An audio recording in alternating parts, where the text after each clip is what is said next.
and welcome to Auto Today. Now a lot of you have been bombarding us with a question, which is the electric scooter to buy?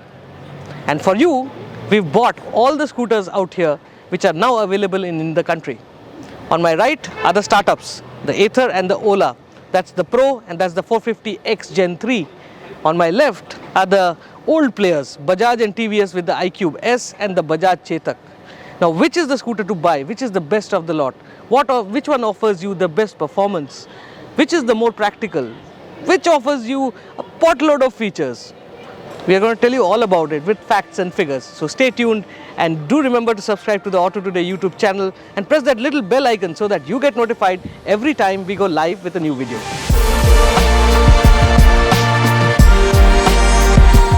Now let's begin this comparison with one of the first movers in the electric vehicle market, Ola. Ola S1 Pro. This is the one we have, and let's start up by saying that this looks properly futuristic. The Ola S1 Pro comes with a quirky front-end design which is further accentuated by the twin projector headlights and the LED DRLs. The indicators sit flush into the body and look good. And the real difference on the Ola S1 Pro is this single-sided suspension. Now you can see the exposed wheel out here. It gives it a nice visual and it looks very different. In profile, the S1 Pro looks good, and this is further enhanced by the flush fit pillion foot pegs. The body line flows smoothly into the rear where we find the flush fit LED tail light unit. Overall, the scooter looks really nice. One of the most important aspects of riding a scooter in the city is the riding position. Now let me show you the Ola. Now when I sit on the Ola, you can see it's a nice seating position. The rider's triangle is really nice. You have a lot of space. You're not squatting down. The floorboard is low down and that gives you a nice riding position when you are riding in the city. The handlebar also falls to hand very easily and it's a very comfortable perch. If you see at the back, I've got enough space for the pillion, and overall the Ola is a very nice place to be when you're riding in the city. Another really nice thing on the Ola is the instrument panel. Now thanks to the OS 3 upgrade, the scooter has got a lot of features now. I can have various displays, the speedometer, everything changes. It gives you multiple modes. You can play music, you can even sync your lights with your music so that it looks funky, although I don't recommend that. It's a really nuisance to have people blaring music on the go, but still you get it as an option. Another very interesting factor about the Ola is the fact that you get your mobile phone connectivity. So all you need to do is, if you are somewhere around and you need to lock or unlock your scooter, only thing you need to do is come to the Ola app and press a button and the scooter will lock or unlock itself. There's also a perimeter fencing on this scooter, so whenever I'm coming close with my mobile phone to the scooter, it automatically unlocks. So roughly about 2 feet close to the scooter and it will unlock for you. The moment you step out, the scooter locks itself.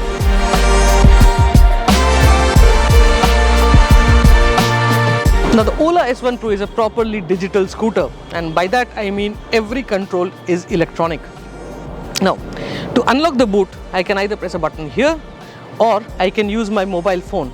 You can see a nice little button out there and all I need to do is press it and the boot unlocks. Now when I open the boot, it's a 36-liter boot here. You can have a month's worth of groceries or 2 half helmets inside this boot, and in spite of that, this will have space left. So as far as the underseat storage is concerned, there's no beating the Ola. But how is it to ride? That's what we'll find out next.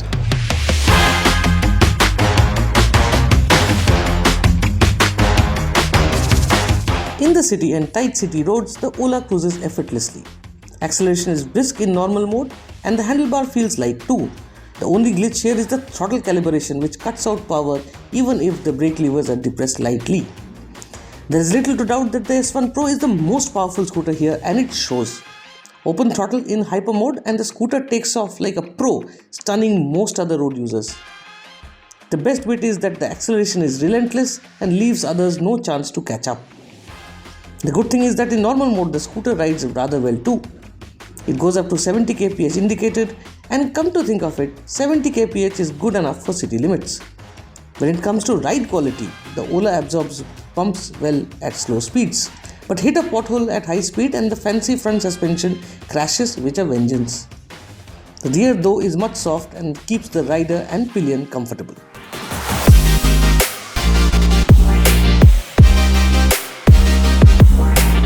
Remember the TVS Crayon which the company showed a few auto expos back?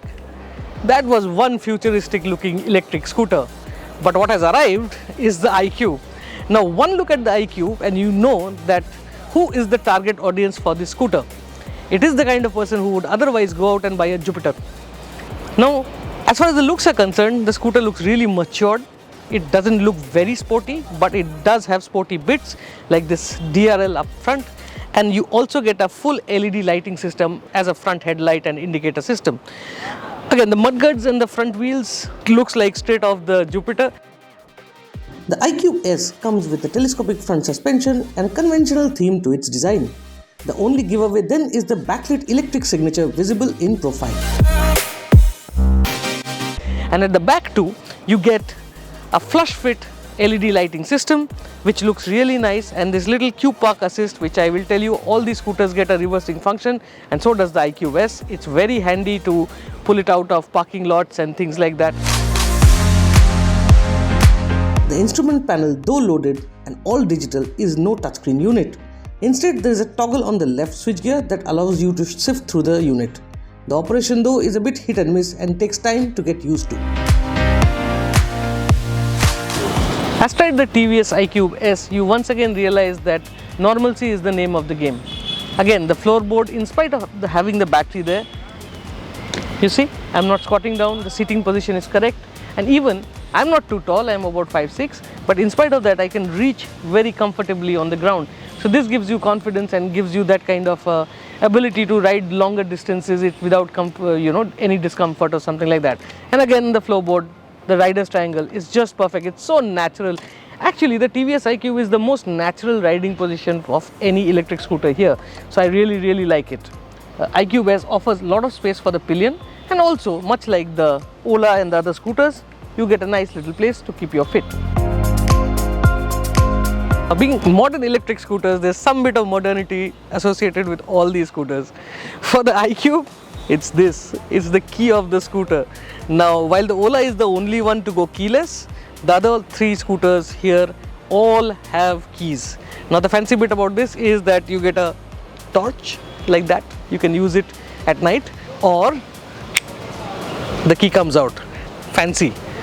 Now, in a usual scooter, you would generally put this in the key fob and turn to unlock the boot. Now, not on the iQube S. What you need to do is get off the scooter, put the key in, work hard a little, and there you go. You have a 17-liter space here. Not the best in business, actually not the best in business at all. Now when you put the seat down, you also have space here, one knob here and another hook here where you can hang your bags or your groceries as well. So that's an additional benefit. As for the key, you take it in and put it in the scooter, and now it's ready to ride. The iQube S is built for these kind of situations, and much like other ICE-powered TVS scooters, the iQube is very easy to ride. It also gets 2 modes, and the Eco is more than enough for this kind of traffic. The scooter also feels light and easy to toss around in the city. In sport, the iQube feels quick, but is not as quick as the competition. Even at its top speed, the TVS feels planted on the road. We would also like to tell you that the regen feature on the TVS is the strongest, and the moment you close the throttle, the scooter slows down rapidly. This also allows adding to the efficiency figures, which were rather consistent on the TVS. While performance is nothing to write home about, the iQube S shines when it comes to handling. After all, it's a TVS. The scooter feels very confident while dealing with corners, and suspension plays ball. Speaking of suspension, the iQube S comes with dual shocks at the back, and overall the ride quality, though a bit on the firmer side, is extremely absorbing. Bottom line, mom and dad will be very comfortable on this scooter.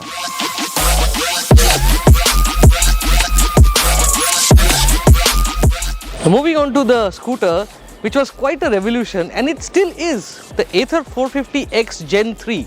Now this scooter packs in a lot of technology, a lot of stuff, and all of it has been properly tested and homegrown. Ather is one of those companies which have really impressed us. Now, let's begin with the design. It looks really sharp, as you can see. The front end is very nice, very futuristic. It's something which belongs in the future even now after so many years of being in the market. The coolness quotient of the Ather is enhanced by the sleek LED headlamp and beaky front mudguard. The exposed metal section under the seat is quite a visual, and so are the superb looking LED tail lights. The side step on the Ather again comes as a new feature. The instrument panel further offers features like TPMS and even displays map with live traffic. Now, the Gen 3 also came with these tires which are MRFs, and they have been revised to offer better grip, and I am sure they do. I have tried this scooter out in Bangalore around Nandi Hills, and it is just fun to ride. Dimensions reveal that the Ather is one of the most compact scooters out here, and it shows. Now let me show you.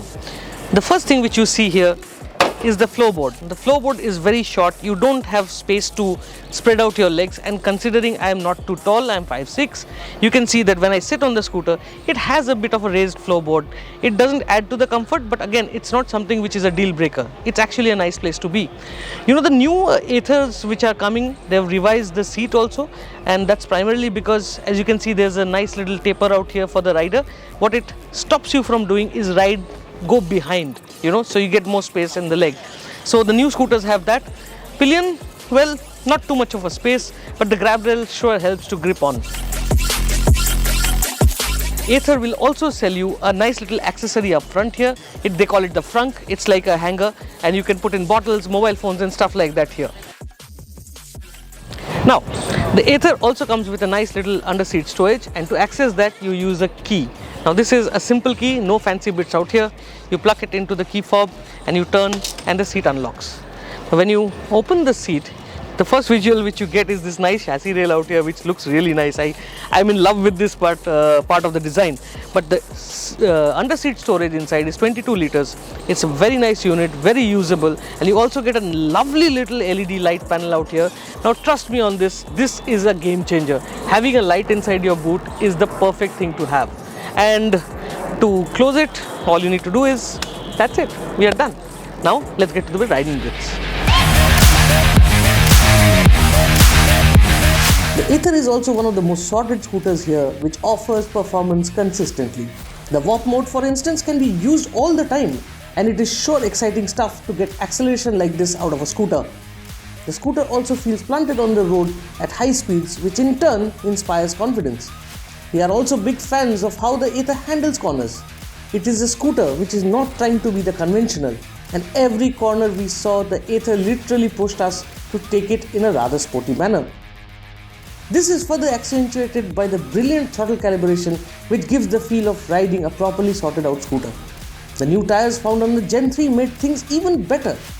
What has gotten better is braking. The discs offer a good bite, and this in turn hauls the scooter down much easily. The Ather also comes with a unique mode where the scooter reads throttle input and offers speed when needed. So if you're riding in Smart Eco and need a sudden burst of power, the Ather will allow you to do so without the need of shifting through the modes. So what is the drawback? Well, the Ather at slower speed is not as comfortable as the competition here. The scooter feels stiff, and those nasty potholes are sure to bother the riders. Also, the compact riding position does not make it comfortable on longer rides.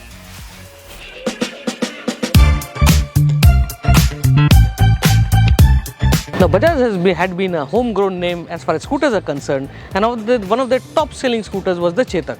Now, the Chetak is back in an all-new avatar, the electric Chetak. Now, let's begin by saying that this reminds us of a certain Italian scooter which we all love and we've all seen. But overall, the Chetak is one of the most beautiful looking scooters in this test. It's very well balanced and it looks really nice, very retro, not futuristic, retro. The Chetak's retro elements include the round LED headlamp and integrated winkers up front and at the rear. In profile, the smooth flowing lines scream retro, and this is exactly what should have happened to the Chetak of the year. Another very interesting aspect of the Chetak is the fact that they've continued to go ahead with the single-sided suspension system. So you can see a nice little alloy wheel on one side, the full visual, and you have suspension and brakes on the other side. I so love the way the Chetak looks. It's properly retro and it's such a nice looking thing. But how is it to be on? Okay. Now, when you get on the scooter, it's very comfortable. The seat height is low and you can reach the floor very easily. Again, I'm not a very tall person, but yet I can have this comfort zone out here. It's where the seat tapers, you know, it's a nice little thing. And there's ample space also. You can see like I have enough space, I can move back if I need to. And overall, this riding position is really nice. There's enough space for the pillion also, so if there's somebody at the back, they are going to enjoy being on the Chetak. What Bajaj has also given is a stand out here for the pillion footrest. It's very nice. Other nice bits? Well, switchgear. The switchgear is one of the best in the business. They are backlit and they are all touch. They look really nice and they feel really good. But where they could have done things better is the speedometer cluster. It's a very dot matrix thing in this laserjet world. And although it gives you all the information, all the stuff you need, it doesn't gel with the modernity of the scooters. Now the Chetak, there's no doubting, is for the family man, and the family man requires a lot of storage space. So what has Bajaj offered? Well, there's technology and space. You can see it uses a key fob. There's no key, physical key out here. There's a button out there to activate the scooter, and then to open various storage options, you have the button out here. It's a touch. It's a very soft touch thing. Now as you can see, the moment I press it, the front glove box opens. This has enough space for the paperwork or a mobile phone and stuff like that, and you can just push it back and lock it like so. And if you want the under seat storage, you have to long press this and the under seat storage opens. Now the moment you flip the seat up, you get this nice little space. It's not the spacious of the lot. Actually, it's about, I think, 17 liters or something like that, 17 or 18 liters. And there are intrusions here. But the good news is that you get a LED light out here, which is very good for a under seat storage. And also, unlike all the other scooters, the Bajaj Chetak can be charged from here. So you plug in from here and then you close the seat, and that's how your charging system remains secure. So now, how's the Chetak to ride? It's time to find out. The Bajaj Chetak is such a sweet scooter to ride. It offers decent acceleration. At the same time, it comfortably cruises at 60 km an hour. The scooter is endowed with a very light handlebar, and this makes maneuvering the big metal-bodied scooter in city traffic very easy. However, as the speedo touches 60 kph, the Chetak slows down and gets to its top speed of 70 in a gentle manner. When it comes to riding comfort, the slow speed ride is good and the suspension absorbs well, but potholes at high speeds expect a jolt up your spine. The Chetak though has a rather consistent range as well. It offered more or less the same range which has been declared. No range drop issues here either. All these scooters have passed through the same rigorous test, and each one of them excelled in one form or the other. We loved the Chetak for its look and feel, and also its smooth performance. The TVS for its spot-on engineering. The Ather on the other hand is a hoot to ride and is laden with tech and features. But at the end of the day, the Ola S1 Pro emerges as the winner. The scooter offers the tech which is expected out of these new age electric scooters and is also comfortable to ride. The S1 Pro also ticks all the boxes when it comes to performance and range. Finally, it is also priced right. But where the company needs to improve is consistency at its production line, and we hope Ola is able to do that.